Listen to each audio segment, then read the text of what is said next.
João, boa noite, bem-vindo. Bem-vindo a todos. O Laplatine, ele trabalha na Universidade de Lyon, na França, né? Mas há 18 anos que ele estuda o Brasil. Então, um dos motivos pelos quais a gente vai se dedicar a ele é justamente esse, né? O fato de que ele já há algum tempo se dedica a estudar o nosso país do ponto de vista antropológico, né? E ele lançou esse livro, famosíssimo esse livro no mundo inteiro, né? Não sei quantas traduções tem o livro. E a análise que ele faz do Brasil, assim, esse recortezinho, né, de 3 páginas que eu peguei para vocês, ele é um recortezinho muito ínfimo mesmo, mas ele nos dá a ideia, né, do quanto o Laplatine, ele acerta quando ele olha para o Brasil, para as origens do Brasil, né, e ele levanta esse questionamento em relação ao descobrimento, ao que a gente chama de descobrimento, né? Porque ele vai dizer assim, será que essas pessoas que estão sendo descobertas, aquilo que a gente chama de índio, né? Um termo extremamente errado, a gente chamar o indígena de índio, né? Mas, enfim, é como a gente sabe, né? Rafaela, bem-vinda. Boa noite, professor. Tudo bem? Tudo bem, você? Tudo tranquilo, Que em bom. paz. Então, Laplatine, ele faz esse questionamento, será que os índios, esses habitantes aqui do Novo Mundo, né, primeiro, será que eles têm alma? E não é que ele está duvidando disso, né, mas o questionamento dos antropólogos da época, em razão de justificar, né, os descobrimentos e as colonizações, era justamente essas pessoas não têm alma, essas pessoas, elas precisam ser cristianizadas, catequizadas, eles são bárbaros, eles são bestiais, eles não usam roupa, um monte de coisa ligada a essa perspectiva, e que o Laplatine vai trazer isso de uma maneira muito inteligente, fazendo uso do Las Casas, que é um religioso que deu uma contribuição muito grande para o estudo da história da América Latina, né, como um todo, e outros teóricos aos quais ele vai fazendo referência. Para vocês terem uma ideia, né, vocês leram o texto, sabem disso, eles questionavam, inclusive, se o pecado original dizia respeito aos indígenas, ou seja, será que eles têm, de fato, esse pecado original, né? Então, assim, são questões absolutamente absurdas. Será que eles precisam ser cristianizados porque eles seguem outros deuses, enfim, né? Então, a primeira sensação que o Laplatine descreve, pessoal, é essa sensação da estranheza. Ou seja, os índios e mesmo os africanos, do ponto de vista dos colonizadores, eles eram estranhos. Muito, mas muito, muito, muito, muito, muito estranhos. Simplesmente pelo fato de que não se vestiam como os colonizadores, né? Não agiam como os colonizadores. Simplesmente por esse fato. O texto diz: as primeiras observações e os primeiros discursos sobre os povos distantes de que dispomos provêm de 2 fontes. As reações dos primeiros viajantes, e me parece que essa é a que mais nos interessa, né? Formando o que nós chamamos de literatura de viagem, que dizem respeito ao primeiro lugar em relação à Pérsia, Turquia, América, Ásia e África, né? E a segunda questão, a questão dos relatos de quem vivenciou, né, como no caso do Frei Bartolomé de las Casas, né, quem vivenciou esse processo, que é o processo de colonização. E, de antemão, o que eu poderia dizer para vocês? Né, que o processo de colonização, então, portanto, ele é marcado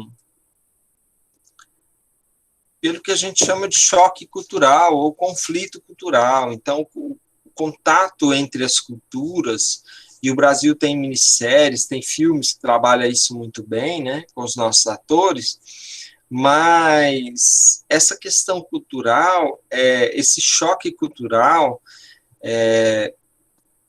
praticamente ele não teve nenhum prejuízo para esses países. A gente comentou várias questões sobre isso semana passada, né?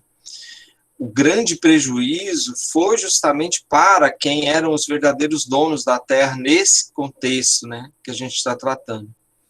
O Las Casas, ele traz um comentário que vale a pena a gente abordar aqui, né?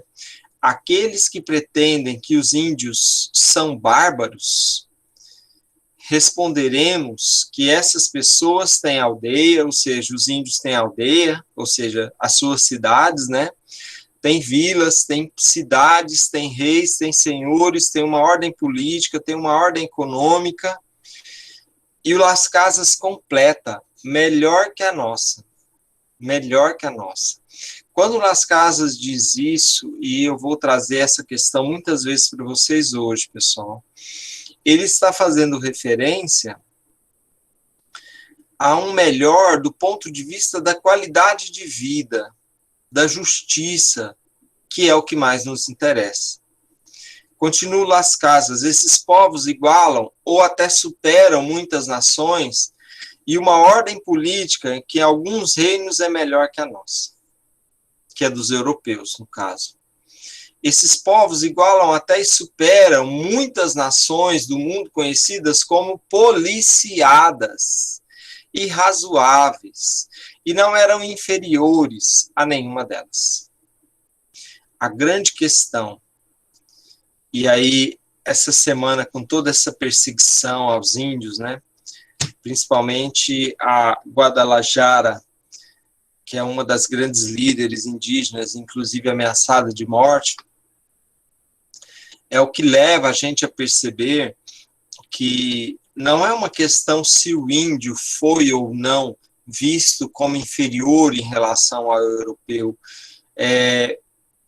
Não é uma questão ou não se o índio ele foi tratado como ignorante em relação a essa cultura que é a cultura europeia, mas é o fato de que ele foi e continua sendo desrespeitado juridicamente falando. E Las Casas continua. A maioria dessas nações do mundo, se não todas, foram muito mais pervertidas. A questão do índio usar ou não roupa, né? Irracionais, depravadas, e deram mostra de muito menos prudência e sagacidade do que as tribos que foram aqui encontradas na América Latina. Nós mesmos fomos piores no tempo de nossos ancestrais e sob toda a extensão da Espanha, da barbárie, da depravação. Las Casas é espanhol, né? Não por isso que ele faz essa referência. E aí eu cito um filme que é vencedor de 8 Oscars, um filme com Robert De Niro ainda na juventude dele, e que mostra muito bem essa relação, esse encontro com os índios na América Latina, e principalmente essa questão da sabedoria indígena nesse contexto. Um filme que provavelmente não é do círculo de filmes que vocês gostam de ver, mas que ele soma muito a esse conteúdo, né? Que se houvesse uma experiência de sala de aula realmente presencial, é um filme que eu estudaria, pelo menos passar alguns trechos para vocês. O outro texto também faz menção a como os índios os bárbaros, de um modo geral, como eles eram tratados, né? Se você lembrar daquela música o filme, o desenho Pocahontas, que vocês assistiram quando criança, quando os espanhóis chegaram na América, eles chegaram cantando essa música, né? Bárbaros, bárbaros, vamos matar os bárbaros. E os índios na América Latina são, de fato, vistos como bárbaros, né? Então, o texto diz que aqueles que superam outros em prudência e razão, mesmo que não sejam superiores em força física aos que, por natureza, são senhores, ao contrário, porém, eles eram conhecidos, tratados, vistos como preguiçosos. Então, a principal ideia é essa: o índio é um preguiçoso. Por quê? Porque ele não é um capitalista. O índio é um preguiçoso porque ele não é um capitalista. Sara, qual a sua opinião sobre isso?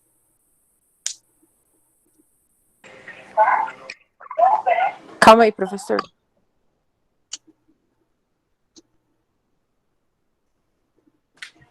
Pergunta de novo. Saí da escola.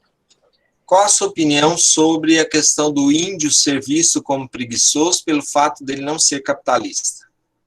Ué, professor, cada um vive a maneira que acha melhor. É igual nós. Tem gente que trabalha o mês inteiro para comprar coisas que julgam essenciais, que ao ver de outras pessoas não são.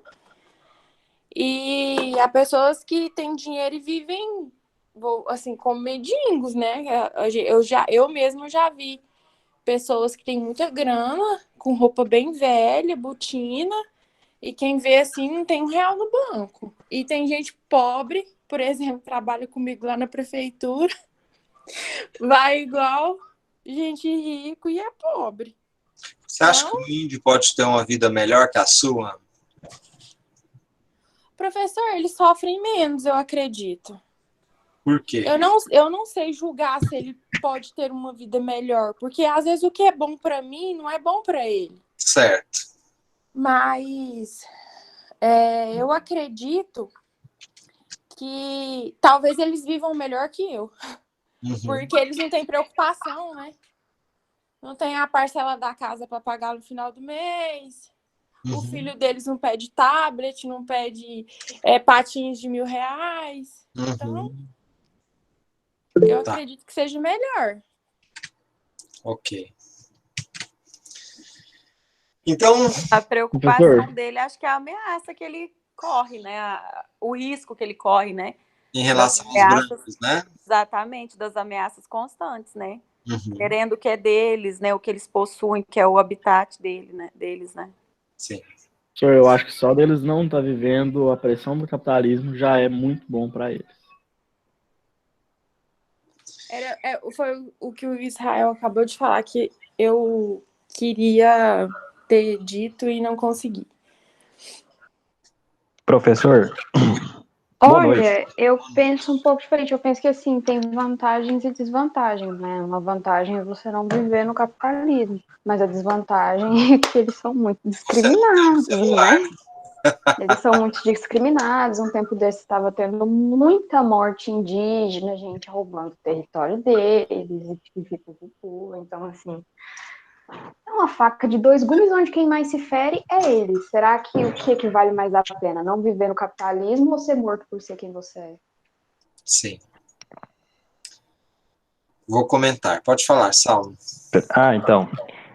Mas assim, professor, são algumas tribos hoje que não acompanham o capitalismo, que não vivem o capitalismo mesmo. Porque tem tribos indígenas hoje que cobram pedágio, viu? Que cobra pedágio para carro, caminhão, qualquer tipo de veículo, eles cobram pedágio e a faca usada. Então, tipo assim, e eles andam de caminhonete. Em 2017, a gente foi fazer uma viagem para pescar, a gente teve que cortar a rota, porque cobra até pedágio. Uhum. Então, é bem complicado, sabe? Então, eu acho assim, são... Oi? Com quem eles aprenderam isso? Não, pois é, com o capitalismo. Eu acho isso, sinceramente, eu acho isso reparação histórica. Invadiram o país deles, fizeram um genocídio em massa, assim, eu acho que o mínimo é cobrar um pedágio mesmo. Cara, o que aconteceu com os índios no Brasil foi genocídio, viu? Foi genocídio.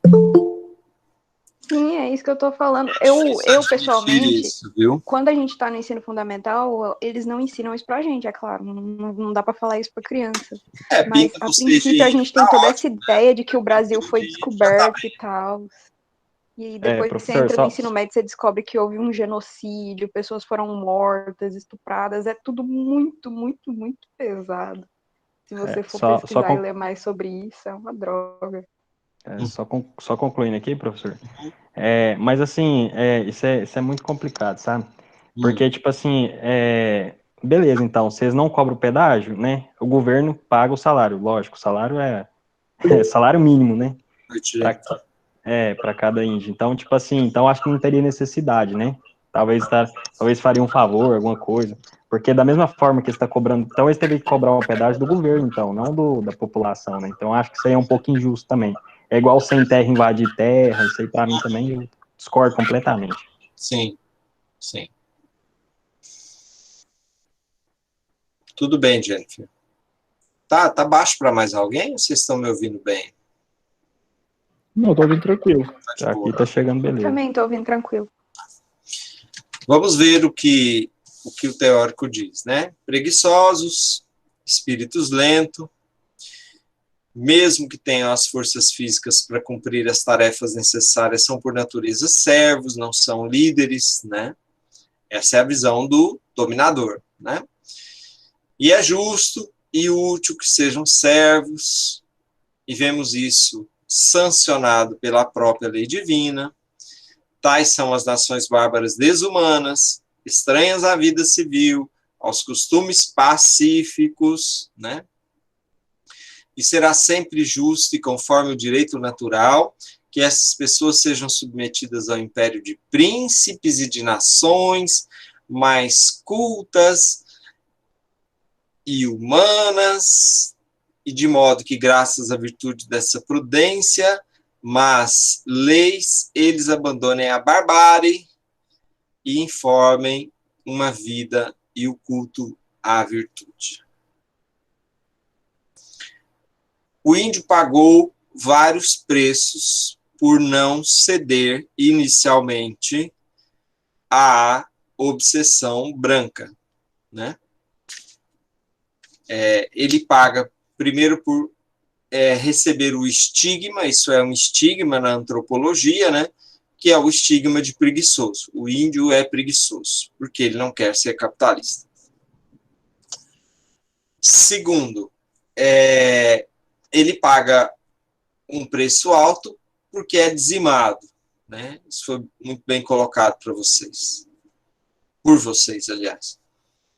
E em terceiro, o índio, me parece que essa é a pior coisa do ponto de vista antropológico, né? O índio paga um preço muito alto porque ele tem a sua cultura alterada. É muito verdade que hoje nós temos índios médicos, quem assistiu Falas da Terra viu isso, você tem vários índios fazendo universidade, você tem cotas para índios nas universidades, né? Então, existe, sim, um movimento de reparação. Mas quando eu vejo a própria FUNAI perseguindo índios, aí parece que a coisa está realmente fora do lugar.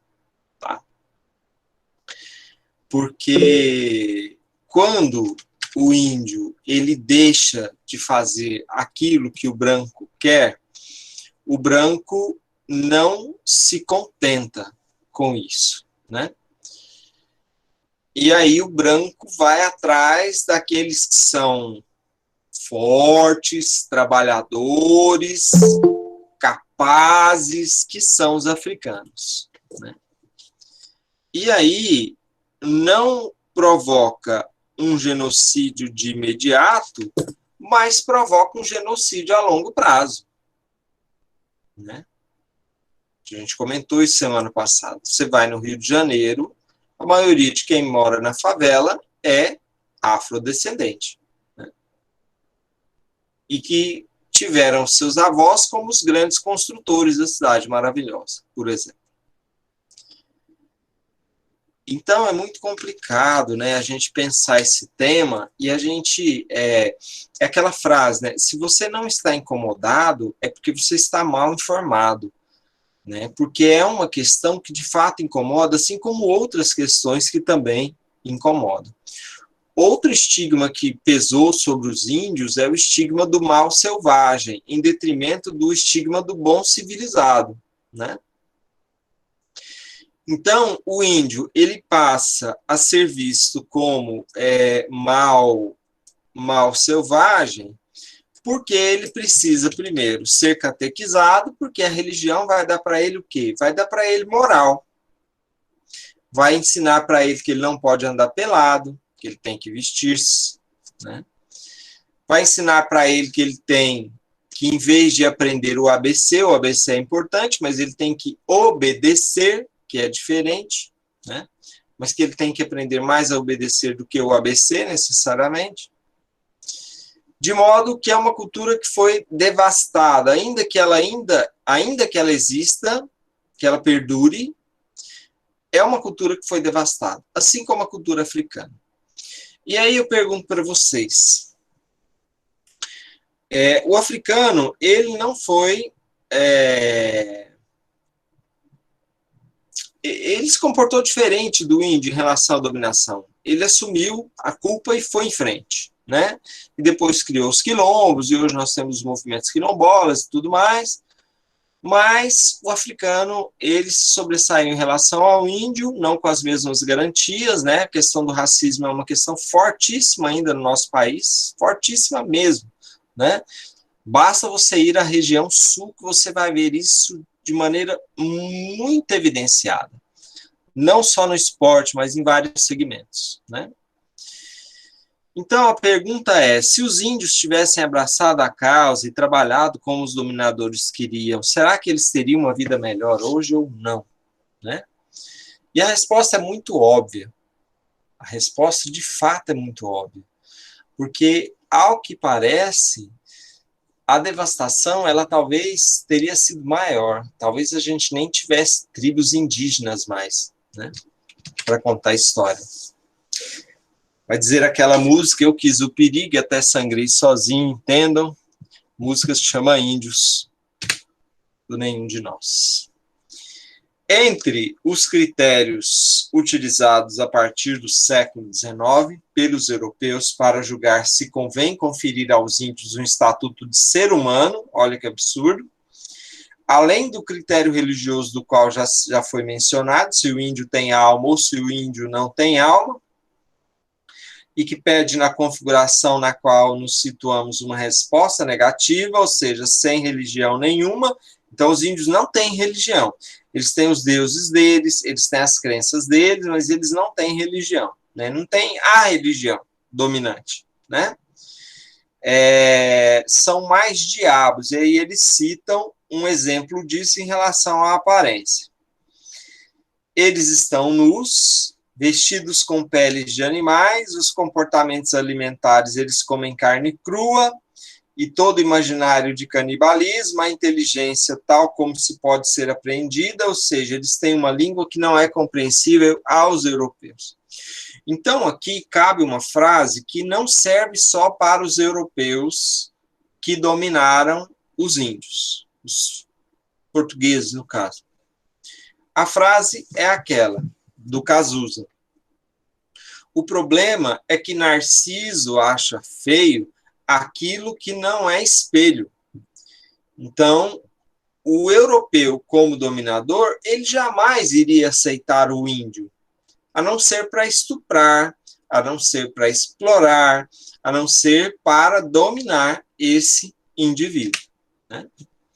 E aí um segundo filme que vai mostrar muito, mas muito bem essa questão da força da dominação, um filme com o Colin Farrell, com o Christian Bale, que se chama O Novo Mundo. Aí sim, nós já temos um filme que é muito mais próximo do perfil de vocês, daquele que vocês gostam de assistir como filme, né?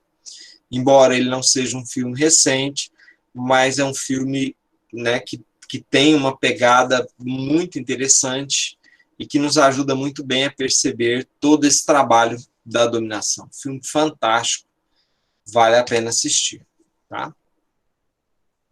E aí nós temos duas imagens de índio, né? Um índio estereotipado pela Globo em uma das novelas aí do passado, e um índio raiz, né? Então, o índio Nutella e o índio raiz, para a gente compreender essa questão da rejeição dos donos da terra. O índio raiz, ele não tem a beleza do índio cinematográfico, né? Ele não tem o estilo do índio cinematográfico.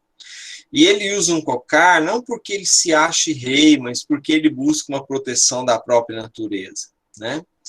Ele não usa brincos porque ele é um animal, até porque toda mulher, pelo menos hoje em dia, usa brinco. Ele usa brinco porque ele entende que ele precisa escutar a natureza. E assim uma série de questões que vão sendo colocadas no texto, né? Alguma questão até aqui, pessoal? Pode perguntar. Professor, pode falar. Os índios seriam os pagões de antigamente? Eles foram vistos pelos portugueses como pagãos. Eles foram vistos, né? Assim como os gregos eram vistos pelos primeiros cristãos como pagãos, por Paulo, por exemplo, que também era grego. Então, os índios foram vistos como pagãos. Tanto é que a primeira coisa que se fez quando chegou aqui foi celebrar uma missa, né? Vestir os índios, catequizar os índios, fazer os índios serem católicos, né? Ou evangélicos, né? Porque os evangélicos também vieram. E aí a gente percebe uma lei recente, como foi por TV, eu nem fui atrás, né? Mas me parece que houve uma proibição, não sei se foi só uma decisão ou uma lei, mas houve uma proibição de que os índios não podem mais ser evangelizados. Alguém quer comentar isso?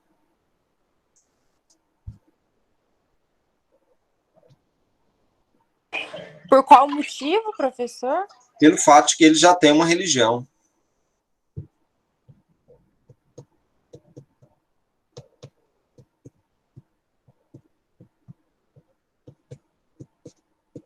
Só por isso, Sara. Ele já tem uma religião. Não tendo alma, não tendo acesso à linguagem, sendo assustadoramente feios e alimentando-se como um animal, o selvagem é apreendido nos modos de um bestiário, é uma besta, é uma fera. E esse discurso sobre a alteridade, que recorre constantemente à metáfora zoológica, ou seja, o índio é um animal, abre grande leque de ausências morais, religiosas, jurídicas, em relação à escrita, à linguagem, ao desrespeito à linguagem, à aculturação, ou seja, a negação da cultura do índio, e assim por diante. Professor, esse pensamento aí de não poder evangelizar os índios, partir dos índios, como é que é? Me parece que é uma iniciativa deles. Eu vou procurar essa informação depois. Qual a sua opinião, Eliabe? Assim, né? Falando de um ponto de vista, né, evangélico, evangelizar não é obrigar ninguém a nada, entende? Então, assim, eu não vejo problema nenhum em você falar do que você acredita para outras pessoas, independente do caso que eles são indígenas e tal. E do mesmo jeito que outras religiões quiserem falar das religiões dela para mim, eu aceitaria de boa. Lógico que eu não sou obrigado a concordar e seguir essa crença, no caso. Você já leu o Alcorão, Eliabe? Não. Vale a pena. Vou ler depois. Vai sim. Vai sim. Vai nada, professor. Ele tá mentindo. Eu já li o Alcorão. E o que eu digo para vocês é que o que a gente sabe de religião muçulmana não tem nada a ver com o que está no Alcorão. Nada a ver. Então, para você conhecer uma cultura, você precisa conhecer as crenças dessa cultura e não impor as crenças da sua cultura àquela cultura, né? E quando eu li o Alcorão, eu entendi muitas questões dos muçulmanos que realmente até então eu só conhecia pela TV, né? Terceiro filme de hoje. Esse sim é de pirar o cabeção. Chama Apocalipto. Esse eu já vi. Sempre quis assistir esse filme aí, gente. Ô, professor, Que filme doido esse, hein? Que filme doido. Pode falar. o Alcorão, ele é mais difícil de se entender? Não, é o mesmo padrão da Bíblia. Mesmo padrão. Você baixa ele em qualquer lugar que você quiser, né? É muito interessante como os árabes veem Deus, como eles enxergam a divindade, né? É muito interessante. Vale a pena, quando tiver um tempinho, dar uma olhada, né? Dar uma mexida lá.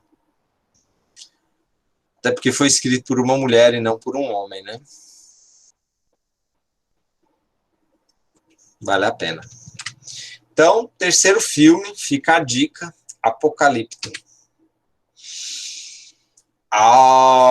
Então tá aí, Eliabe, sua matéria do dia 22 de setembro de 2020. Justiça proíbe ONG evangélica de manter contato com indígenas no Amazonas. Determinação judicial prevê encontros somente com autorização da FUNAI, coordenador da área de índios isolados, um órgão, não é especificamente o da evangelização, né, mas tudo começou a partir dessa proibição aí, a nova discussão, né.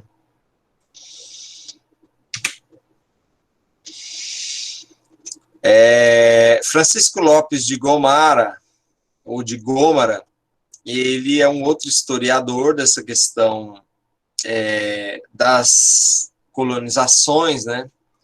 E ele também é trazido no texto, justamente por conta desse livro, né? História Geral das Índias.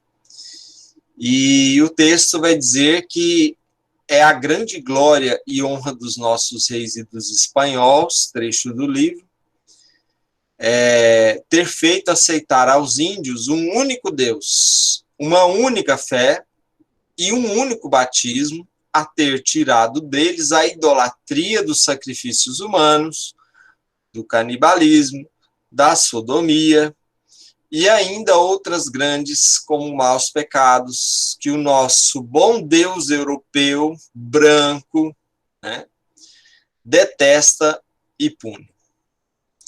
Da mesma forma, tiramos deles a poligamia, o velho costume e prazer de todos esses homens sensuais, e mostramos a eles o alfabeto, sem o qual os homens são como animais, e o uso do ferro, que é tão necessário ao homem, e também lhes mostramos vários bons hábitos, artes, costumes, policiados, para poder viver melhor. Tudo isso, até cada uma dessas coisas, vale mais do que apenas as pérolas e o ouro que nós tomamos deles. Ainda mais porque não utilizavam esses metais como moeda e nós os utilizamos como tal. Professor, uma observação engraçada. Você falou o Deus branco. E, tipo, é engraçado porque as pessoas, elas fazem a imagem de Jesus como um homem branco, né, dos olhos claros e tal, mas pelo lugar que ele nasceu, ele não era branco. Você assistiu o filme do Franco Zeffirelli? O primeiro grande filme sobre Jesus? Tem 3 horas. Eu nunca assisti, mas só que, assim, eu acho que todo mundo aqui da sala já sabe, mas eu sou muito teimosa. Então, eu costumo pegar muito debate com muitas pessoas, eu não sou o tipo de pessoa que gosta de perder uma discussão. E eu já discuti com muita gente que era completamente cega e viciada em religião. E é nisso que eu acabei aprendendo muitas coisas, assim, só de teimosia mesmo. E Jesus, ele não era branco. Ô, Ana. E eu acho que eu já comentei isso aqui, mas a pintura de Jesus, que a maioria das pessoas conhece, é uma pintura de Michelangelo. E a imagem da pintura era o amante dele. Se você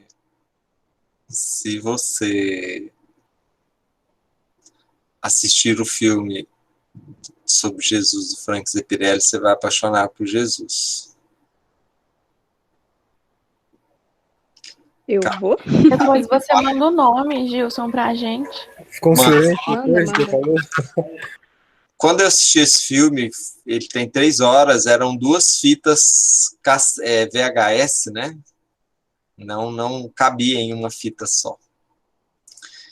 Cabelos cacheados, mais lisos, olhos verdes, rosto magro, comprido. Você vai se apaixonar por ele. Você vai se converter. Inclusive, uma amiga minha, que ela é da congregação, ela disse que isso é até mencionado na Bíblia. Jesus não poderia ser belo para não despertar desejo ao homem. Então, ele não possuía formosura. Na Bíblia, que ele era de aparência humilde, não tem beleza nenhuma. Ele não poderia possuir formosura para não despertar desejo no homem. Eu quero recomendar uma coleção para vocês. Professor, pelo lugar onde ele nasceu, eu acredito que ele simplesmente fantástico. Com a pele escura. Eu acredito que Jesus teria a pele escura pelo lugar onde ele nasceu. Eu só vou advertir vocês de não procurarem na internet o Jesus, se não me engano, a NASA ou a CNN desenvolveram a partir de imagens que se tem da época. Eu vou advertir, porque senão vocês vão se decepcionar e vão começar a seguir o islamismo, porque Maomé, dentro daquela perspectiva, é mais bonito que Jesus, tá? Então, cuidado. Enfim, piadas à parte. Então, recomendo essa coleção, Um Judeu Marginal, que trata da questão do Jesus histórico, né? Que é muito diferente do Jesus que nós estamos acostumados, que é o Jesus da fé. As pessoas desse país, por sua natureza, são tão ociosas, viciosas, de pouco trabalho, melancólicas, covardes, sujas, de má condição, mentirosas, de mole constância e firmeza. Nosso Senhor permitiu para os grandes e abomináveis pecados dessas pessoas selvagens, rústicas, bestiais, que fossem atirados e banidos da superfície da terra.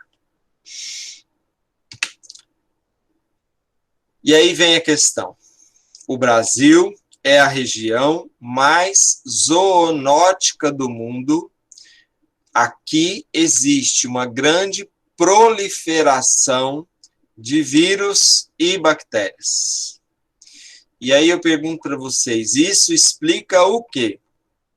Isso explica o fato de nós não agirmos e não pensarmos como os europeus, como os americanos, como os asiáticos e todos os outros povos do mundo.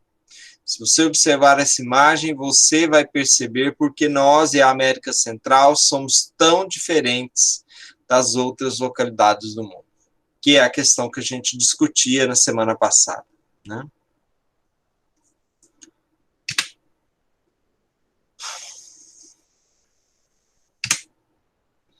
O quarto e último filme que eu quero recomendar para vocês chama-se Elo Perdido. E ele vai trabalhar a questão dos pigmeus que, quando encontrados, foram tidos como o elo perdido entre o homem e o macaco naquela perspectiva darwiniana da evolução.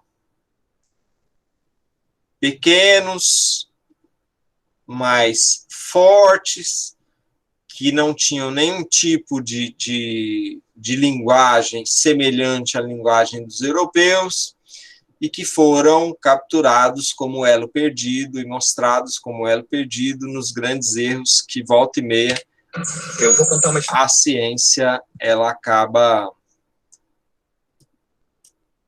propagando, né? E aí eu trago um comentário de um índio para vocês, nessa perspectiva que a gente está discutindo, né? Eu vou contar uma história bem rápida, que um colega meu ia fazer uma entrevista parecida com essa aqui, mais ou menos, e eu estava observando isso dentro de uma aldeia. E aí, na hora que ia começar a gravação, o rapaz que estava gravando não era indígena, e era muito pouco, era totalmente desavisado sobre as questões indígenas. E aí isso é engraçado, porque no momento que ele falou assim, pode começar a falar, aí o telefone do meu parente tocou. E aí ele falou, não, espera aí que eu vou atender. Aí ele atendeu o telefone, na hora que ele terminou de atender, o rapaz que estava entrevistando falou assim, ué, mas você não é índio? Como é que seu celular toca e você tem celular e atende celular? Aí esse camarada, colega, parente, olhou para o rapaz e falou assim, meu amigo, se você acha que eu não posso usar celular, nós vamos ter que estabelecer aqui um regimento e você não vai poder comer mamão, nem maracujá, nem farinha, nem açaí, nem peixe assado. Você não vai poder tomar banho todos os dias e, por favor, não use a palavra Brasil, porque essa palavra é nossa, é do nosso povo. Então, se você acha que as relações devem se dar nesse formato, vamos estabelecer aqui os limites de maneira regimental. Né? Aí eu acho que essa fala é interessante, porque o que eu estou dizendo é o seguinte, é que a sociedade brasileira tem que saber o que é ser indígena, né? E desmontar essa generalidade, porque índio, na verdade, o meu parente Daniel gosta de brincar e dizer assim, que índio é um metal, né? Quem tiver dúvida, vai lá na tabela periódica, tem um metal chamado índio, que tem número atômico, massa atômica, né? E eu não sou isso, né? Então, assim, o povo brasileiro precisa saber que no Brasil existem mais de 300 povos indígenas, falantes de quase 200 línguas diferentes, além da língua portuguesa, obviamente. Então, é uma diversidade muito grande que o brasileiro pouco conhece, que precisa conhecer, e que a literatura indígena certamente tem e terá essa função, né, de informar a sociedade brasileira sobre esse jeito de ser, essa diversidade indígena, essa riqueza grande, né, que para o Brasil tem sido motivo de tristeza, porque dizem que o indígena atrapalha o desenvolvimento, que o indígena é atrasado, né, e a literatura, então, tem que mostrar o inverso disso. Eu vou... Qual a opinião de vocês sobre pintar as crianças na creche de índio no dia do índio? Ai, essa aula é muito engraçada. Nossa, mas você pega cada coisa, viu, pra falar, vou te contar, viu? Não adianta, né? Se é pra discutir, a gente tem que discutir, né? Mas que é engraçado. Você não sabe o que eu já vi. Eu já vi pintando as crianças, vi na internet, né? Literalmente pintando as crianças de preto. Você acredita numa coisa dessa? Né? Ai, sinceramente, cada coisa. Não, e o pior é que, tipo assim, não é uma coisa certa a se fazer, né? E quando os indígenas começaram a virar e falar assim, olha, gente, indígena não é fantasia, para de se fantasiar de indígena no carnaval. O pessoal achou um absurdo não poder fantasiar de indígena. Se quando vocês forem estudar direito ambiental, né? Se for a professora Jaqueline que for dar, ou mesmo é mais ela do que o professor. Não, geralmente é ela que trabalha essa disciplina mesmo. Ela tem uma vivência muito interessante, né? Não tanto com os índios, mas com os quilombolas, e ela vai poder acrescentar muito a isso. E uma das razões pelas quais a gente traz, né, essa questão indígena dentro da antropologia é justamente isso, né? Vocês tomarem consciência dessa questão, né? A maioria, Jennifer, é fantasiado de índio. E a partir dessa consciência, a gente perceber, então, que a questão ambiental não é só cuidar de árvore e assim por diante. Quando vocês veem esse indígena falando, né, ele se remete a duas pessoas diferentes e para as duas ele usa meu parente, né? Meu parente, porque para os índios, né, todos eles são parentes uns dos outros, ou seja, eles são realmente vistos como uma família, né? Então, essa é a questão que chama mais atenção, né? O item 2 vai falar de 2 outros textos que trazem essa visão extremamente negativa do índio, né? O De Paul, ele vai propor, então, uma reflexão em relação aos índios norte-americanos, né? Essa imagem da capa do livro aí, do Edward Curtis, é a imagem de um índio, né, norte-americano. Sua convicção é a de que, sobre estes, a influência da natureza é total, ou mais precisamente negativa.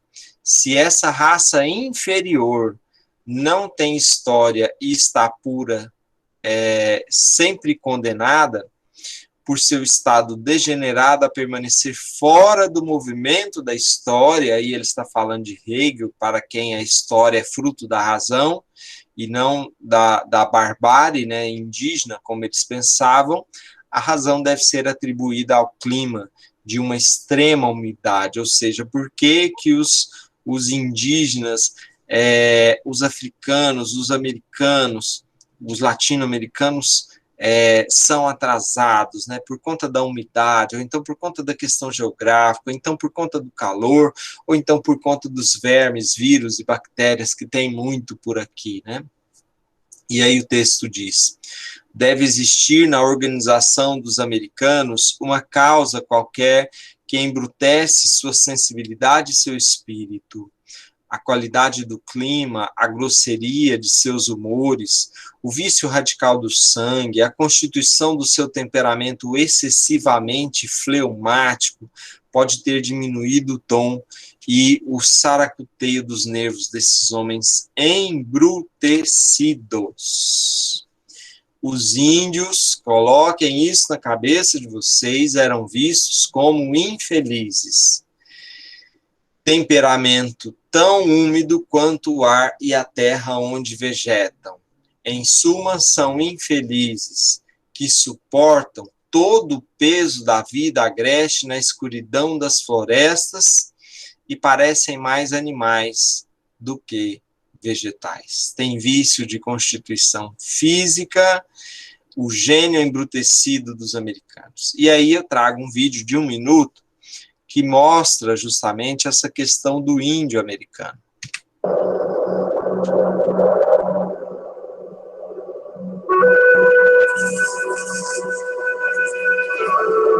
Há muitos anos, nos Estados Unidos, os estados da Virgínia e Maryland assinaram um tratado de paz com os índios das 6 nações, sabendo que as promessas e os símbolos da educação sempre foram muito adequados em momentos solenes como aquele.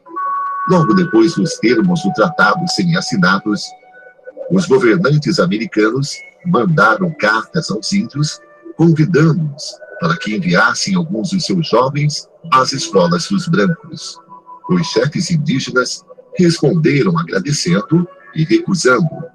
Ouça agora alguns trechos da justificativa.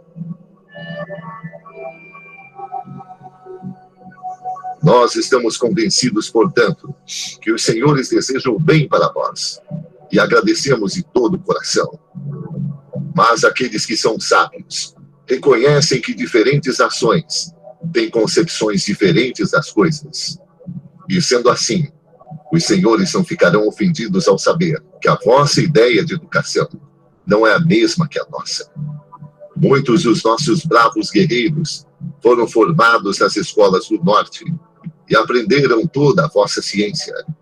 Mas quando eles voltaram para nós, eles eram mal corredores, ignorantes da vida da floresta e incapazes de suportarem o frio e a fome. Não sabiam como caçar o veado, matar o inimigo e construir uma cabana, e falavam a nossa língua muito mal. Eles eram, portanto, totalmente inúteis. Não serviam como guerreiros, como caçadores ou como conselheiros. Ficamos extremamente agradecidos pela vossa oferta, e embora não possamos aceitá-la, para mostrar a nossa gratidão, oferecemos aos nobres senhores que enviem alguns dos seus jovens, que lhes ensinaremos tudo o que sabemos. e faremos deles homens.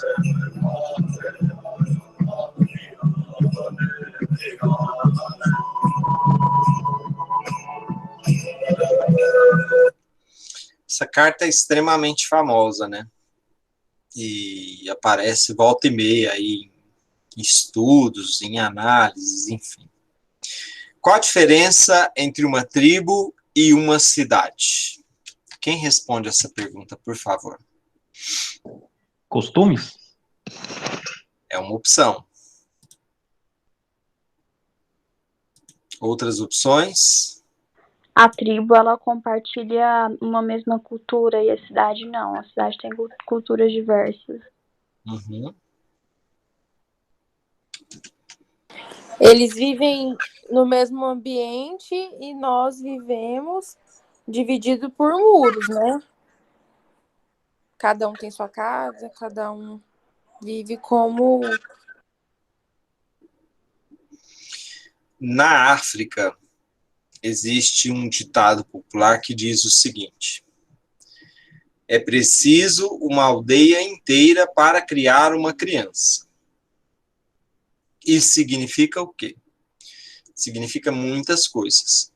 Uma delas é que a aldeia inteira está de olho na criação das crianças. Todos estão observando todos, não no sentido punitivo, mas no sentido educativo.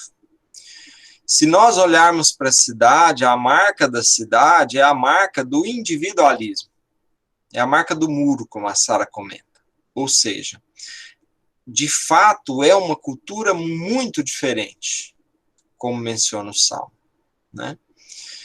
E o fato desse individualismo ser muito exacerbado, mesmo no interior, eu acredito que vários de vocês conversam com pessoas que moram do outro lado da cidade, mas nunca conversaram com o vizinho, talvez. E olha que nós somos uma cidade pequena. Então, nesse sentido, vale a pena nós observarmos aquela pergunta inicial: será que a vida dos índios é melhor que a nossa? Né? Nós temos tudo, nós temos conforto, né? Mas numa situação de caos, nós não sabemos sobreviver, e eles já sobrevivem muito bem numa situação de caos, não apenas pelas perseguições, mas pelo fato de que os índios, eles estão em contato com aquilo que nós recusamos, que é a própria natureza. Nós recusamos, ao nos tornarmos brancos humanos superiores, esse contato direto com a natureza. E por conta disso, nós pagamos um alto preço, como nós vamos estudar em filosofia. Os índios também são insensíveis. Eles têm uma preguiça imperdoável. Não inventam nada, não aprendem nada, não estendem a esfera de sua concepção além do que eles veem. Eu vou espirrar. Vou não. São covardes, irritados, sem nobreza de espírito, desanimados, animais e irracionais. Quando você olha para essa Índia que é médica e que apareceu no Falas da Terra, você consegue ver essas características? Não. Justamente. Será que é porque ela entrou em contato com um homem branco? Será que é porque ela estudou numa universidade do homem branco? Será que ela perdeu a cultura dela? E aí uma outra matéria do dia 20 de abril de 2021. Territórios ameaçados, as políticas para os povos indígenas durante a gestão do atual governo. Povos indígenas brasileiros são negligenciados mesmo após a redemocratização que garantiu seus direitos reconhecidos pela Constituição de 88. Para Buffon, autor dessa obra que aparece aí à direita, a história natural do homem o afastamento da linha equatorial, ou seja, quanto mais longe da linha do Equador, são explicativos não apenas da constituição física, mas moral dos povos. Então, é aquela lógica que a gente comentou na aula passada. Quanto mais ao norte, mais civilizado. Quanto mais ao sul, menos civilizado. A natureza tirou tudo do hemisfério sul, no caso, deste globo, para dar ao hemisfério norte. A diferença entre um hemisfério e outro, o antigo e o novo, é total. Tão grande quanto poderia ser, quanto podemos imaginá-la. De um lado a humanidade, do outro a estupidez na qual vegetam esses seres diferenciados. Então, eu não sei se vocês já ouviram isso na escola, né? Mas eu já ouvi muito isso na escola, principalmente na terceira, quarta, quinta, sexta série. Nós somos inferiores porque aqui faz calor demais. E lá faz frio e por isso os europeus são mais inteligentes. Nós somos inferiores porque até hoje, eu ouvia isso, hein? Até hoje aqui no Brasil tem índio. E os americanos dizimaram os índios deles, né? Nós somos inferiores e aí blá, blá, blá, blá, blá, blá, blá, blá, blá, blá, blá, blá. Então, o que eu quero dizer com vocês, ou para vocês, ou o que o Laplatine está insistindo em nos dizer? O que ele está nos dizendo é que, embora nós falemos os índios, os africanos, nós somos consanguineamente os índios e os africanos. E é importante vocês entenderem isso, né? Embora nós sejamos os índios e os africanos, não existe nenhum tipo aparente de compromisso nosso com essa questão, né? E aí eu pergunto, é uma pergunta meramente retórica, deveria existir algum tipo de compromisso, né? Igualmente bárbaros, vivendo igualmente da caça e da pesca em países frios e estéreis cobertos de floresta, que desproporção se queria imaginar entre eles, onde se sente as mesmas necessidades, onde os meios de satisfazê-los são os mesmos, onde as influências do ar são tão semelhantes, é possível haver contradição nos costumes e variações de ideia? E aí eu chamo a atenção de vocês para o fato de que não é apenas, tão somente, uma visão que o branco tinha do índio, mas muitos de nós mantêm essa visão uns em relação aos outros, seja porque teve mais oportunidades, seja porque é de uma classe social melhor, mas hoje no Brasil se instalou uma polarização não só política, mas na qual um grupo e o outro grupo se veem como superior ao outro e vice-versa, né? Então, não é uma questão de 500 anos atrás, é uma questão extremamente atual.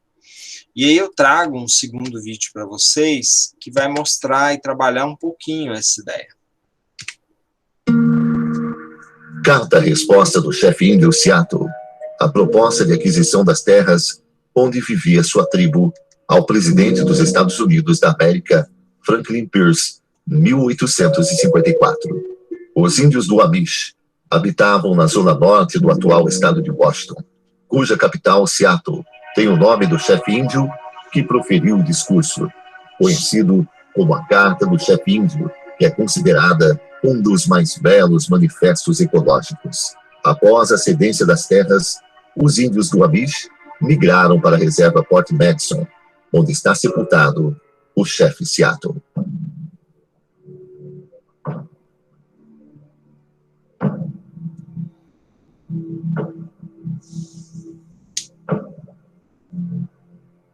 O grande chefe de Washington mandou dizer que quer comprar a nossa terra. O grande chefe assegurou-nos também da sua amizade e benevolência. Isso é gentil de sua parte, pois sabemos que ele não necessita da nossa amizade.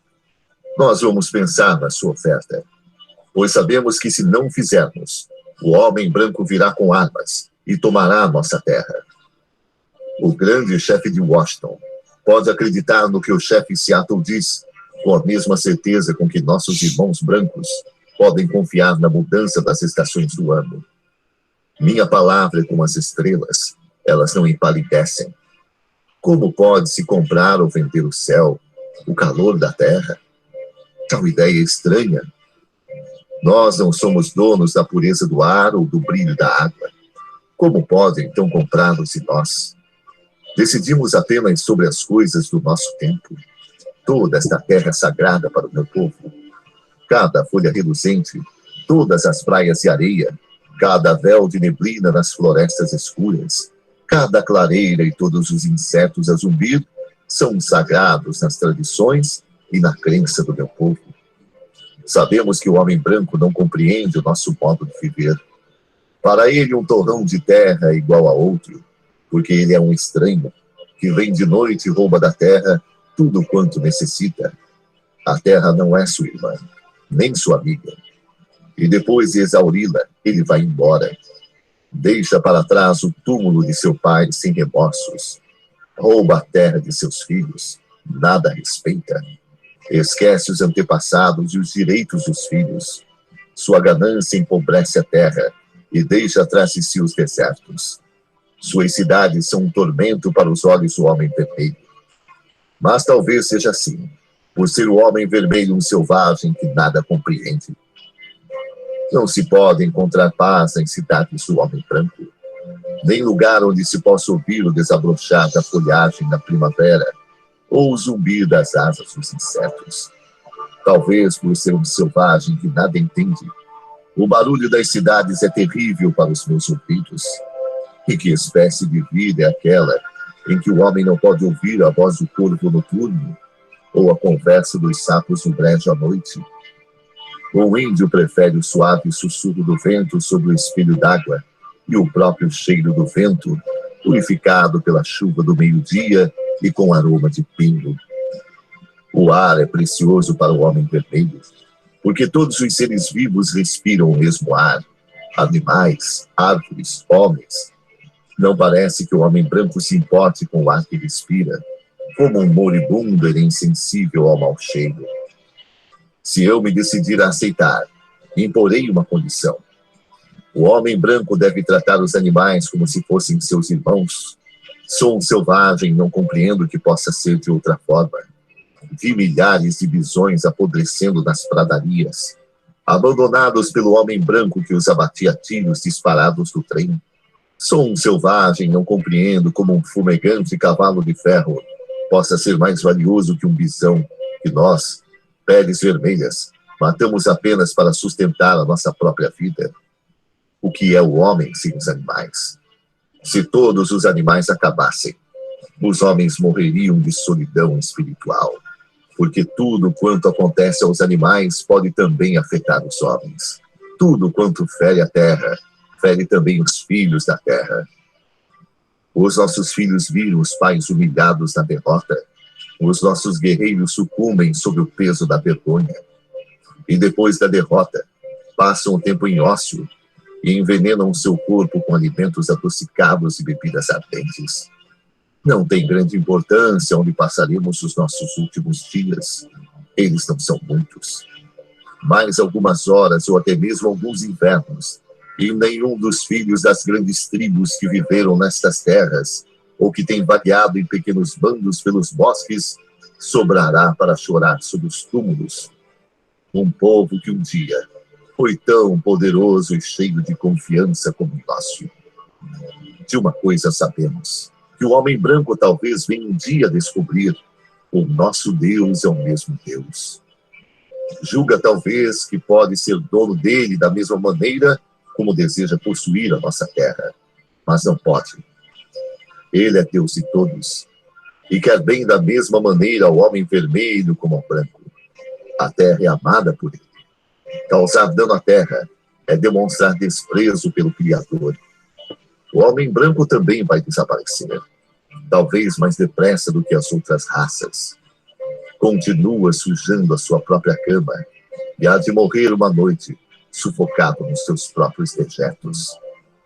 Depois de abatido o último bisão e domado todos os cavalos selvagens, quando as matas misteriosas federem a gente, quando as colinas escarpadas se encherem de fios que falam, onde ficarão os sertões? Terão acabado, e as águias terão ido embora. Restará a dar adeus à andorinha da torre e à caça, o fim da vida e o começo pela luta pela sobrevivência. Talvez compreendêssemos com que sonha o homem branco, se soubéssemos quais as esperanças que transmitem a seus filhos nas longas noites de inverno, quais visões do futuro oferecem para que possam ser formados os desejos do dia de amanhã. Mas nós somos selvagens. O sonho do homem branco são ocultos para nós. E por serem ocultos, temos que escolher o nosso próprio caminho. Se consentirmos na venda, é para garantir as reservas que nos prometeste.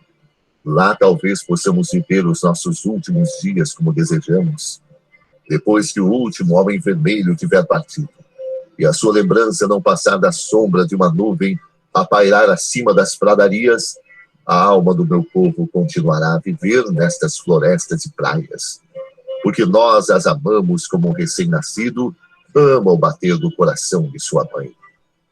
Se te vendermos a nossa terra, ama como nós amávamos, protege-a como nós a protegíamos. Nunca esqueça como era a terra quando dela tomou posse. E com toda a sua força, o seu poder e todo o seu coração, conserva para os seus filhos e ama como Deus nos ama a todos. Uma coisa sabemos, o nosso Deus é o mesmo Deus. Esta terra é querida por ele. Nem mesmo o homem branco pode evitar o nosso destino comum.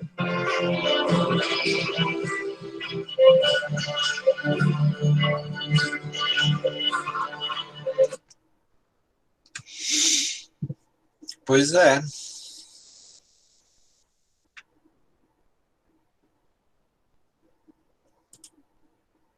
Eu acho que todo mundo dormiu, hein? Opa, estamos aqui.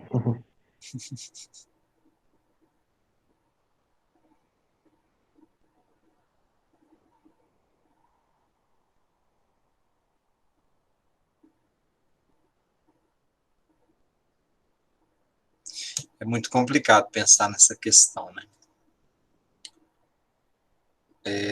Até onde eu sei, os índios norte-americanos foram completamente dizimados, né? Bem como fala o vídeo, né? Eu acho que eu tenho essa carta do índio em PDF, completa, né? Isso aí é só um trecho dela. Mas a questão capitalista, ela de fato, ela se tornou tão forte que a gente já discutiu isso uma centena de vezes, a gente não pode fugir dela, né? O texto diz que, na leitura dessa introdução, a América do Sul parece mais estúpida ainda do que a do Norte. A Ásia parece que não está muito melhor, mas é a África, e em especial a África profunda do interior, onde a civilização nessa época ainda não penetrou, que representa para o filósofo a forma mais nitidamente inferior entre todas. É o país do ouro fechado sobre si mesmo, o país da infância, que além do dia e da história consciente, está envolto na cor negra da noite. Então a grande questão que a gente discute desde quando a gente leu o Manifesto Comunista do Karl Marx é justamente essa. Nós